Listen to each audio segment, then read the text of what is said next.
siguiente programa es para todos.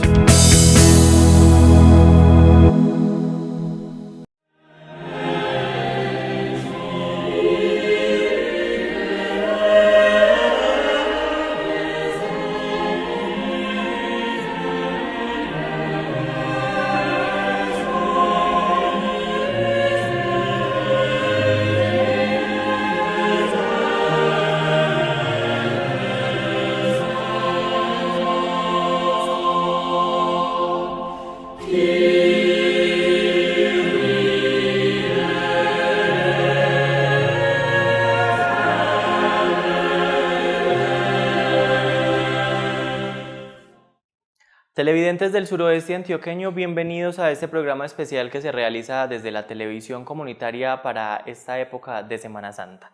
En esta ocasión estoy en compañía del obispo de la diócesis de Jericó, Monseñor Noel Antonio Londoño Buitrago. Bienvenido a las cámaras de AUPAN Televisión y de los canales comunitarios que emiten estos programas especiales de Semana Santa.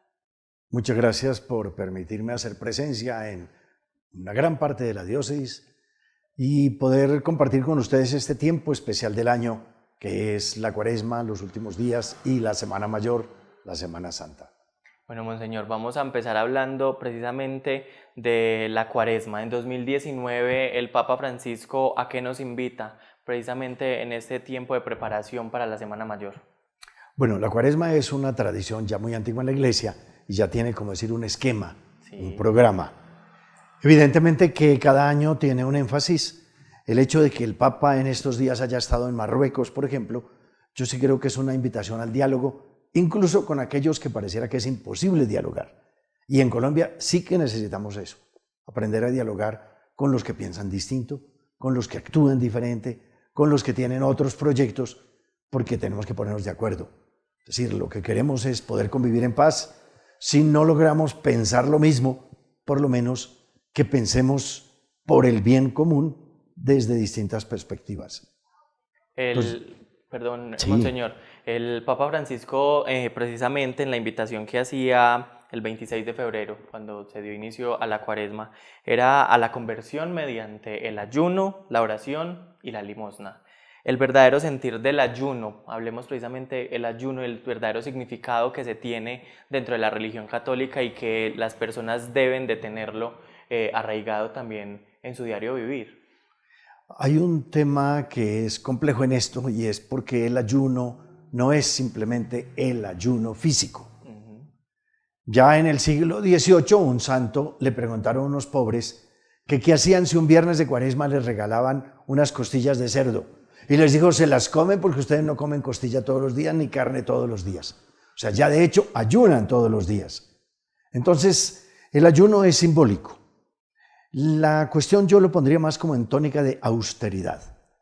Entonces, cuando se pide el ayuno es cómo están tus relaciones contigo mismo y con la naturaleza. Cuando se habla de la oración, cómo están tus relaciones con Dios. Cuando se habla de la limosna, cómo están tus relaciones con los demás. Pero en el ayuno es tus relaciones contigo mismo, con tu modo de vivir, con tu austeridad, porque ya todos lo sabemos por experiencia, que la fosa se cava también con los dientes. Y si uno no aprende a vivir austeramente, a comer poco, a hacer ejercicio, a ayunar, a tener épocas en que realmente se dispensa de muchos alimentos, pues termina envenenando el propio cuerpo. Entonces, el ayuno abarca todo eso, pero también abarca la manera como utilizamos la naturaleza. Si malgastamos agua, si malgastamos jabón y envenenamos las aguas, si malgastamos fungicidas, herbicidas, insecticidas, y con eso estamos dañando la tierra. Yo creo que el ayuno nos obliga a ser racionales, es decir, a usar la cabeza y a tratar de vivir austeramente. El tema de la oración. Muchas personas que hacen parte de la religión católica, sobre todo en temprana edad, niños, jóvenes, piensan que la oración solo es el Padre Nuestro, el Credo, la Salve, y el verdadero sentir de la oración es ese momento de regocijo que encuentro para hablar con Dios, para comunicarme con ese amigo que no lo puedo ver, pero lo puedo sentir. Muchísimos distinguen entre rezar y orar. Y rezar sería repetir unas fórmulas y orar sería dejarse llevar del sentimiento. Pero en algunos momentos de oración de algunas personas, sobre todo de grupos un poco más con tendencia carismática, se llega a expresiones y cosas y a enredos y que hablar en lenguas, y ahí sí yo digo un momentico despacio. Casi es mejor que recen a que oren, si no es que controlen un poquitico los sentimientos. Pero hay muchos momentos en que uno no tiene, como decir, las ganas, el ánimo, el sentimiento de ponerse a expresar ideas, y ahí sí conviene las fórmulas de oración. Cuando los discípulos le dijeron al Señor, Señor, enséñanos a orar, Jesús no les dijo, pónganse en esta actitud y suelten tales ideas y expresen tales. Dijo, cuando recen, recen así. Cuando oren, oren así. Y les enseñó el Padre Nuestro. Ahora, el Padre Nuestro no es una fórmula repetitiva, sino una expresión del alma que se dirige al Padre Dios, que no lo llama Dios en general, sino Padre Nuestro. No Padre mío, sino nuestro. Por tanto, ya de entrada es una oración comunitaria.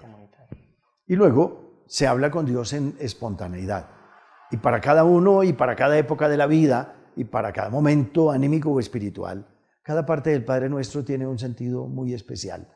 Entonces es rezo y oración.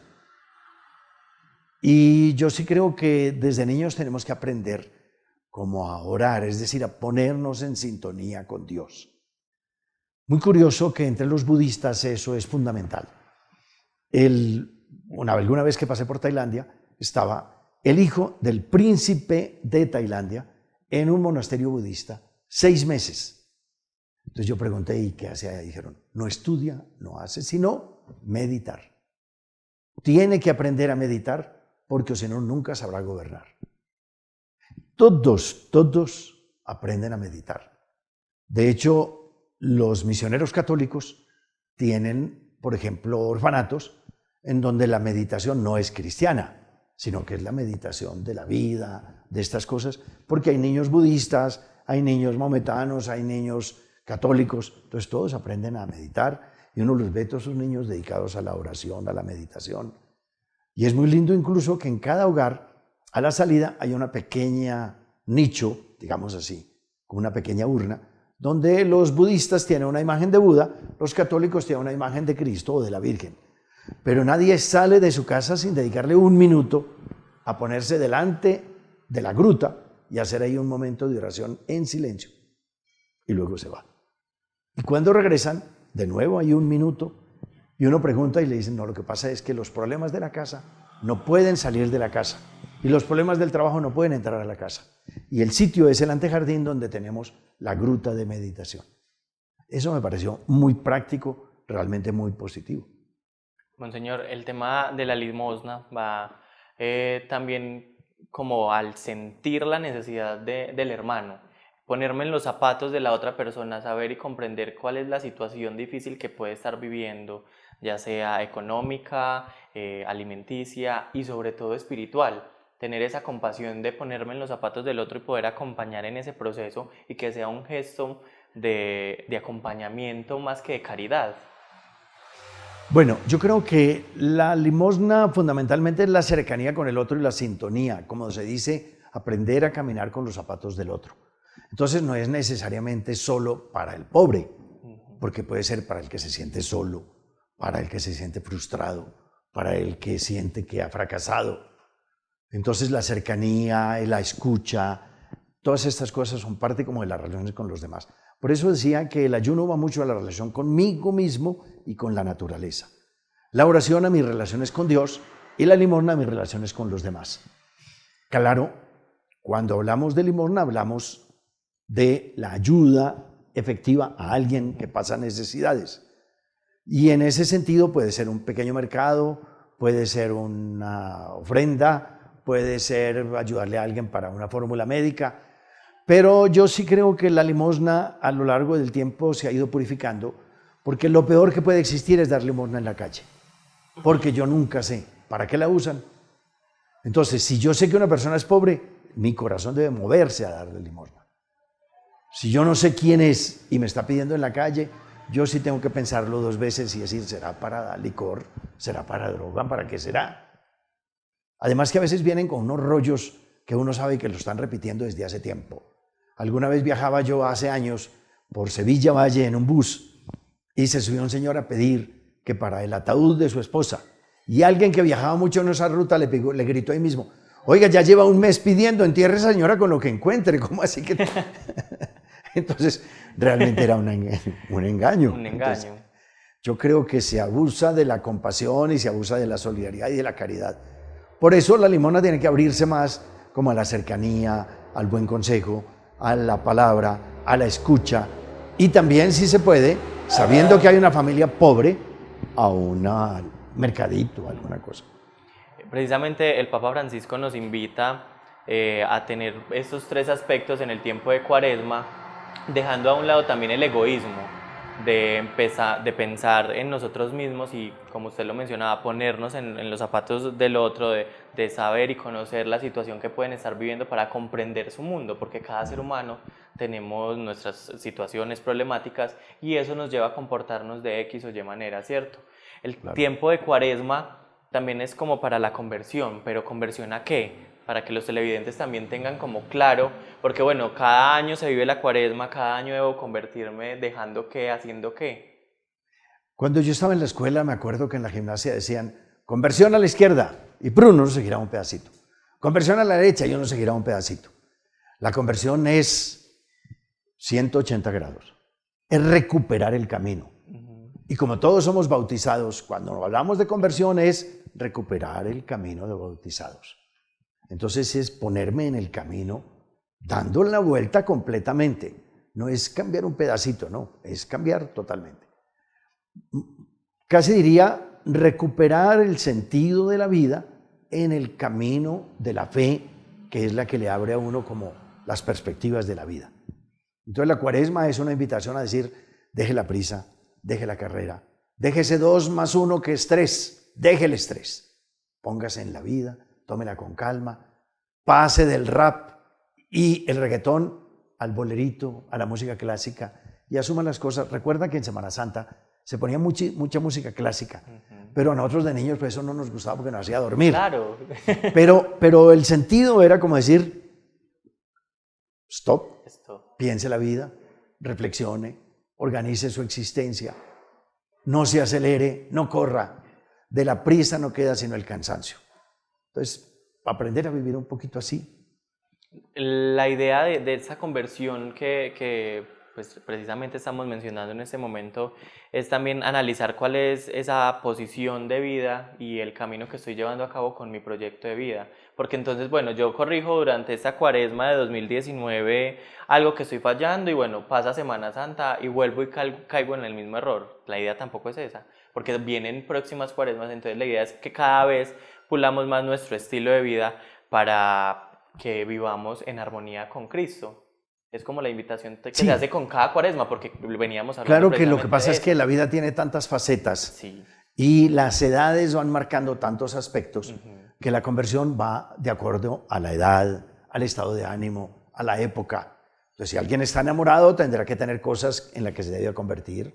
Si alguien está casado, tendrá cosas en las que se va a convertir. Si alguien es soltero, si alguien es un niño, si alguien está estudiando, si alguien es un viejito. O sea, todas estas cosas también cada Cuaresma marca a partir de su propia experiencia, de su propia edad, de su propia situación, como los aspectos que tiene que ir puliendo. La Cuaresma inicia con el miércoles de ceniza. La imposición de la ceniza, ¿qué significado es el que tiene realmente para la religión católica y para los fieles cristianos?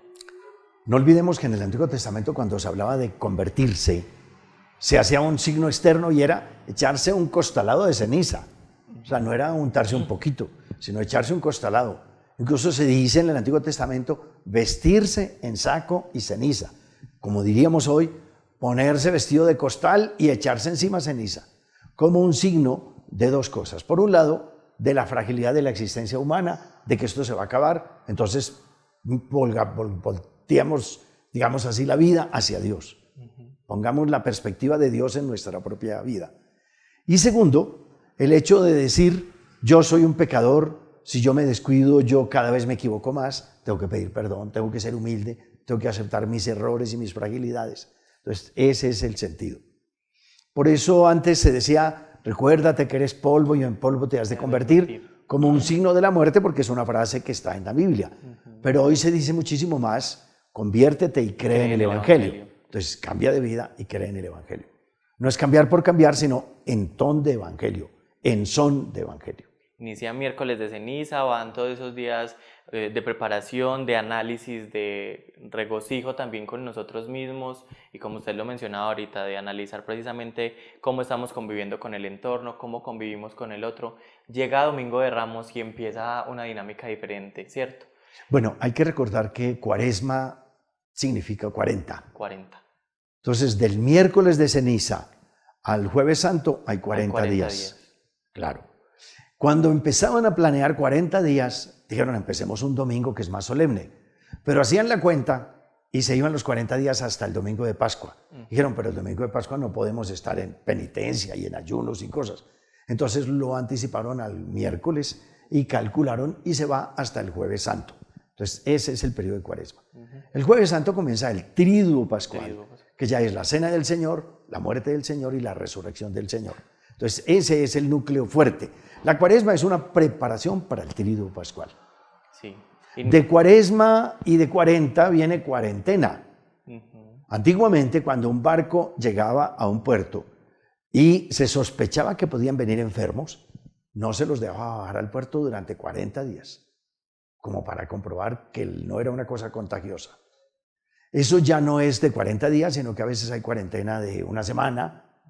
Cuando, por ejemplo, regresaban, recuerdo hace 30, 40 años, los astronautas de sus primeros viajes los dejaban ahí porque no sabían qué traían de por allá de la estratosfera. Entonces estaban 3, 4 días como pendientes. Esa es cuarentena. Es un periodo de prueba, un periodo como de decir, vamos a integrar a la sociedad, pero pasando por un periodo de examen. Inicia entonces Semana Santa con el Domingo de Ramos, ¿cierto? Sí. El sentido precisamente de recibir o de revivir ese momento en el que Jesús llega, que el pueblo lo recibe con los ramitos, que se vive una fiesta precisamente. ¿Por qué vivirlo de esta manera? Porque entonces ha sido una tradición católica poder vivir y recordar ese momento tan importante. Bueno, eso ya está en los evangelios. Se habla de una semana antes. Jesús llegó para las fiestas y la gente lo recibió aclamándolo. Claro, los fariseos y los sumos sacerdotes decían, ¿y por qué esto? No puede ser. Bueno, pero de hecho la gente espontáneamente comenzó a cortar ramas de los árboles y a recibirlo y a alfombrar el piso con ramas. Entonces esa tradición existe desde los evangelios. Después se fue como organizando para hacerla el domingo anterior al domingo de Pascua. Y ahí sí yo le tengo que decir a Corantioquia que qué bueno que protege la naturaleza, pero no proteja los helechos, no proteja las hierbas. Si la gente aprovecha para cortar todo eso, qué bueno.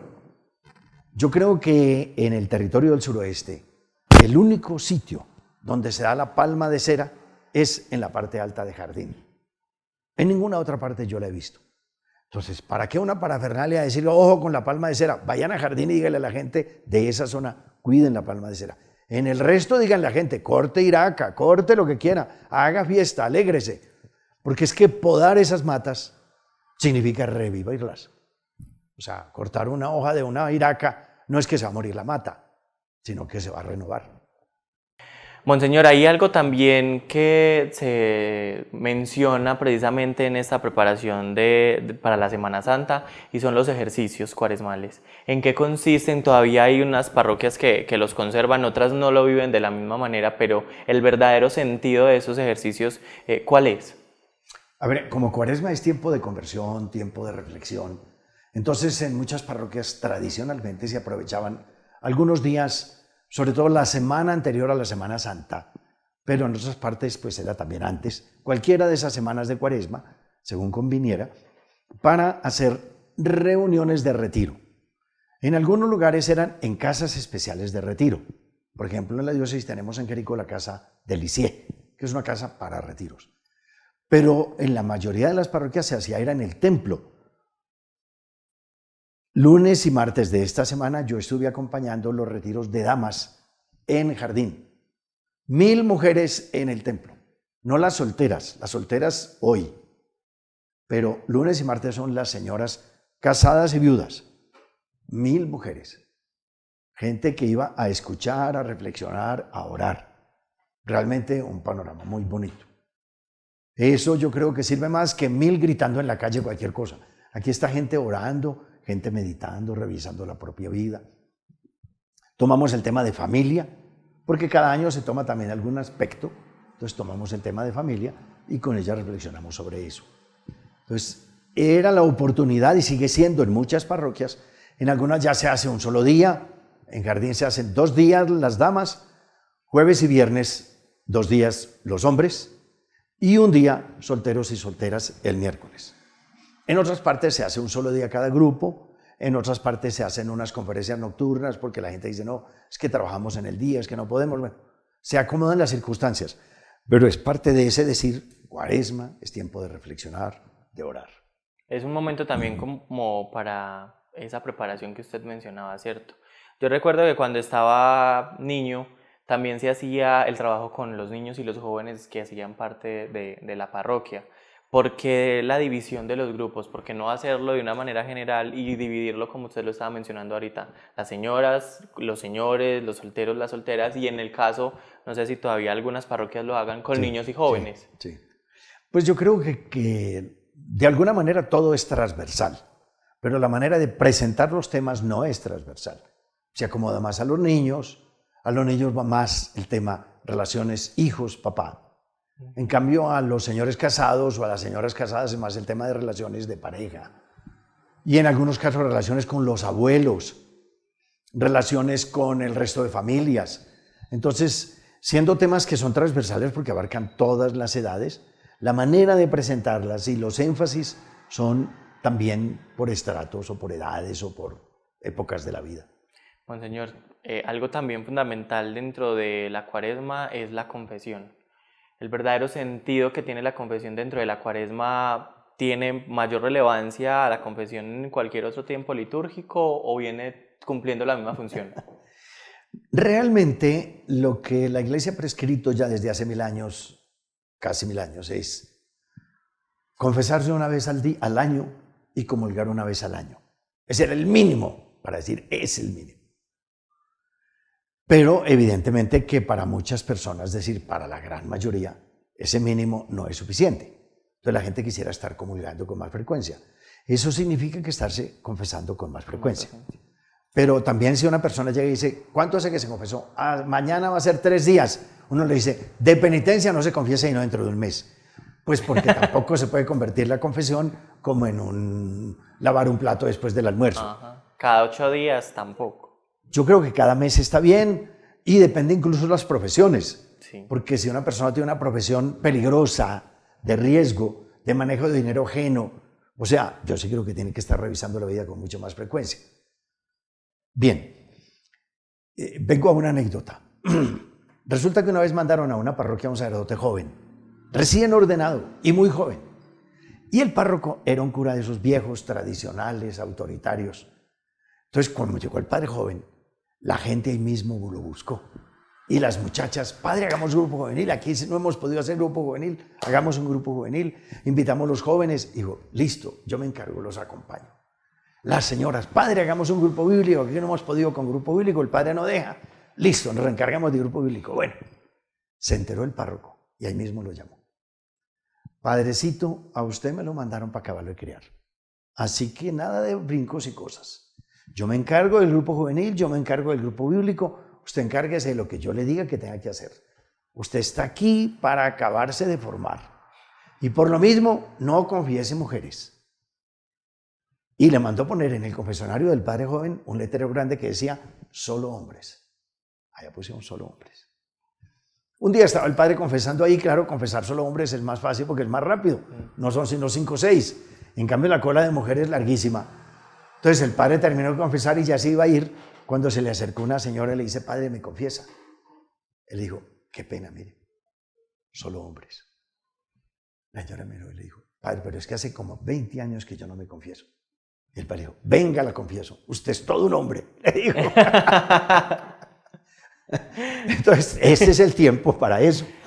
Precisamente para vivir y terminar de que la confesión sea como ese último un signo detalle. de cambio de vida. Y el tema del perdón y el arrepentimiento. Claro. El arrepentimiento de que he estado actuando de alguna manera mal, que he fallado dentro de los lineamientos de mi vida, de lo que me dice los textos bíblicos que debo y que no debo hacer, y también el perdonar mis actos contra las otras personas, porque también hay un trabajo de análisis dentro de la Cuaresma de qué tanto bien le estoy haciendo a las personas que me rodean. Claro.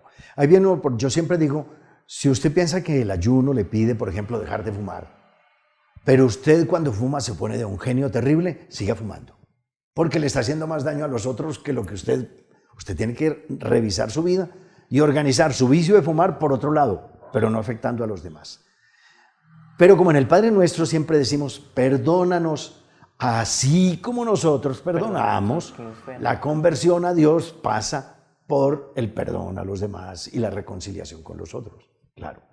Bueno, Monseñor, llega Jueves Santo, inicia el Triduo Pascual, como usted lo mencionaba ahorita. La invitación que tenga de pronto usted para hacer a la comunidad del suroeste antioqueño con respecto a este momento bonito dentro de la religión católica, ¿cuál sería? Bueno, yo diría como tres cosas. Una primera, Semana Santa es Semana Santa, no es parranda santa. No es me voy para Cancún, me voy para Aruba, me voy para no sé dónde. No, viva la semana. Segundo, Semana Santa es tiempo de encontrarse en familia, de orar en familia, de meditar la vida, de vivir los misterios de Cristo. Entonces acérquese a esa realidad, viva eso. Y tercero, Semana Santa es para sacar energías para el resto del año. Entonces vívalo bien, respire profundo, siéntase a gusto, sienta la fiesta de la vida, porque la Semana Santa nos invita a pasar de la muerte a la vida, de la oscuridad a la luz, de la tristeza al gozo. Entonces vivamos esa experiencia realmente. Entonces llenémonos de luz, de ilusiones, de esperanza, de vida. Eso nos ayudaría a vivir muchísimo mejor. Termina Semana Santa y empieza el tiempo de Pascua. Es también otro momento litúrgico dentro de la iglesia. ¿Y cuál entonces es como ese paso, la transición, por qué se da y qué es lo que se vive en Pascua para que los televidentes también me hace acordar de algo que yo les digo a los padres, y es que como Semana Santa les toca tanto trabajo, muchas veces llega la semana de Pascua y se toman vacaciones. Y yo les digo, por Dios, ¿cómo así? Si es que esta semana es más importante que la Semana Santa porque es la fiesta de la vida. De hecho, la Semana Santa litúrgicamente comienza luego con la semana de Pascua, que es un solo día. Litúrgicamente toda la semana es un solo día. Todos los días se dice, Cristo ha resucitado hoy. Y eso se dice el domingo, el lunes, el martes, toda la semana es, porque es tan grande la fiesta de la Pascua que necesita una semana para celebrarlo. Entonces yo les digo a los padres, por favor, si van a tomar un día de vacaciones porque hubo mucho trabajo, después de la primera semana de Pascua, pero no la semana de Pascua. Porque es que la semana de Pascua es la fiesta de la vida que se prolonga. Entonces es ya tiempo más gozoso, ya es tiempo más de canto, de alegría, de fiesta, de vivir esa experiencia de la vida. También entonces la invitación para los televidentes es eso, que vivan con regocijo este tiempo de Semana Santa, que celebren el momento también de renovar esa vida, la fe que tienen dentro de la religión católica y que sigan fortaleciendo también su proyecto de vida para que sean mejores cristianos. Sí, yo creo que primero, poco a poco se va entendiendo cada vez más que el Domingo de Ramos es muy importante, el Jueves Santo es muy importante, el Viernes Santo es muy importante, pero el centro del año litúrgico es la Vigilia Pascual. El sábado en la noche, cuando los cristianos ya desde el siglo I se reunían para prepararse a la salida del sol, es decir, a la llegada de la vida con la resurrección de Cristo. Y eso que se celebra en la noche del sábado al domingo, se celebra durante el domingo y durante toda la semana siguiente. Entonces, que realmente eso nos llene de gozo y ojalá saquemos algo más de tiempo durante la semana de Pascua para participar de la liturgia, de la Eucaristía, de actividades que nos llenen de vida. Monseñor, muchas gracias por haber posibilitado este espacio, abrirnos las puertas de su casa aquí en la diócesis y bueno, llevar esa información que lo único que busca es que las personas del suroeste antioqueño conozcan de primera mano todos esos detalles que están relacionados con la Cuaresma, precisamente con Semana Santa y pues finalmente con el tiempo de Pascua.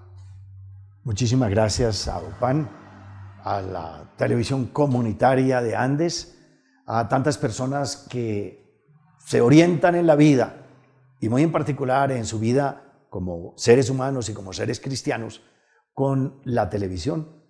Que el Señor les llene de gozo a los que están enfermos, que no pueden participar de muchas cosas, que el poder participar a través de esa cajita mágica realmente les llene de gozo y de poder decir, estoy en sintonía, no con una empresa de televisión, sino con un misterio que se da a través de esto. Muchas gracias, monseñor. Muchísimas gracias, y a todos los que están detrás de las cámaras, detrás del sonido, detrás de la proyección después. Felicidades, una feliz Pascua, que la Semana Santa les permita vivir el gozo de saberse amados en Cristo Jesús, Señor nuestro. Amén. Amén. Televidentes, este ha sido entonces el programa especial con Monseñor Noel Antonio Londoño Buitrago, el señor obispo de la diócesis de Jericó. Nos vemos en una próxima oportunidad. 5, 4, 3...